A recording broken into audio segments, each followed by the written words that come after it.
HMDA master ప్లాన్లో అమాయక పేద రైతులకు నష్టం జరిగేలా రాష్ట్ర ప్రభుత్వం జోన్ల నిర్ణయం తీసుకుందని మాజీ గవర్నర్ బండారు దత్తాత్రేయ విమర్శించారు.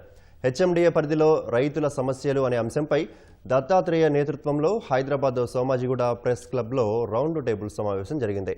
బీజేపీ ఎంపీ కొండా విశ్వేశ్వరరెడ్డి, లోక్సత్తా వ్యవస్థాపకులు జయప్రకాష్ నారాయణ సహా పలువురు ప్రముఖులు హెచ్ఎండిఏ పరిధిలోని రైతులు పాల్గొన్నారు. ఇటీవల శివారు మున్సిపాలిటీలు, కార్పొరేషన్లను జీహెచ్ఎంసీలో విలీనం చేయడం రైతుల పాలిట శాపంగా మారిందని దత్తాత్రేయ ఆవేదన వ్యక్తం చేశారు.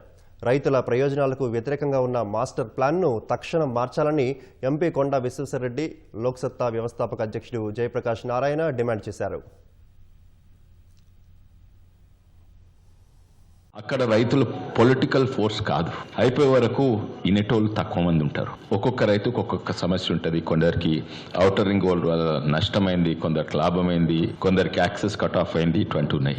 రైతులు భూస్వీకరణ చేస్తే నేను అందరిని పిలిచి పండుగ చేసుకుంటా. చేవెళ్ళలా ఒక ఎకరం భూమి 3 కోట్లు, కానీ రిజిస్ట్రేషన్ వాల్యూ 3 లక్షలు.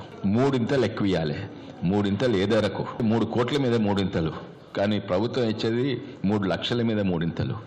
కానీ అభివృద్ధి పేరుతో కొందరు నష్టపోయేవాళ్ళు, కొందరు లాభపడే వాళ్ళని చేయడం అధర్మం అంటున్నాం. ఇద్దరికి న్యాయం చేయడం ఎట్లా అని ఆలోచన చేయకపోతే అంతకంటే దుర్మార్గం లేదు. వ్యవసాయ భూమి మీద ఎంత రేటుకు అమ్ముకున్నా కూడా ట్యాక్స్ లేదు. వ్యవసాయేతర భూమి అయినట్టయితే క్యాపిటల్ గెయిన్స్ ట్యాక్స్ అని ఉంటుంది. అది తెలియక ఇంకో 10 లక్షలు ఎక్స్ట్రా వస్తుందేమో క్యాష్ రూపంలో అంటే క్యాష్ అమ్ముకుంటున్నాం. రికార్డుల్లో మనకు తక్కువ ఉంటుంది. భూసేకరణ చేస్తే వాడు దాన్ని చూపెట్టి ఇస్తున్నాడు.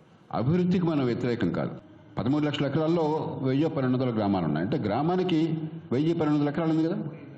ఆ 12 ఎకరాలు ఒక పూల్గా భావించి దానిలో కావాలంటే జోనింగ్ 10%, 20% పెట్టండి. రైతులందరినీ పూల్ చేసుకోమనండి.